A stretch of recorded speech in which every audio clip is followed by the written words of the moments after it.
I had lot of thoughts. Very bad thoughts. అంటే okay. ఇంక చాలు బ్రతకడం అనే thoughts. So, from there and my sister thought okay. ఏదో ఒక రోజు నేను న్యూస్ వినాల్సొచ్చిందని మైండ్ సెట్‌కెళ్ళిపోయింది మా అక్క.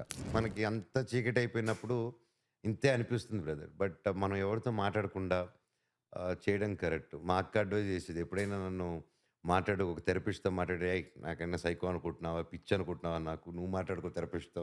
ఇలాగ రివర్స్ అయ్యేటోడిని. హ్మ్. బట్ ఒక పాయింట్‌లో అక్క ఐ నీడ్ హెల్ప్ అనేసాను. అంటే ఐ వాస్ వెయిటింగ్ అని ఏడ్చేసింది నన్ను పట్టుకొని. నేను ఒక బ్రదర్‌గా మీ ఇంట్లో మనిషిగా చెప్తున్నాను. థెరపీ తీసుకోవడం తప్పు లేదండి. 100% థెరపీ తీసుకోండి. ఈరోజు మళ్ళీ నేను బౌన్స్ బ్యాక్ అయ్యి నవ్వుకుంటూ ఆనందంగా అందరి ముందొచ్చి దేవుడి దయ వల్ల ఒక ఇద్దరు పిల్లలతో హ్యాపీగా మళ్ళీ పని చేసుకుంటూ మీ ముందు వచ్చి మళ్ళీ తీసుకెళ్తున్నానంటే అది నాకు హెల్ప్ కోరుకున్నాను. అండ్ మళ్ళీ సినిమాలో సొంతంగానే నేను ప్రయత్నించుకుంటూ, సొంతంగానే మళ్ళీ ముందు మీరందరూ నాతో ఉన్నారు ఒక ధైర్యంతో, నమ్మకంతో నాకు ఆ ఒక క్లారిటీ ఉంది. నాకు ఏది ఉన్నా లేకపోయినా జీవితంలో మీరందరూ ఉన్నారని.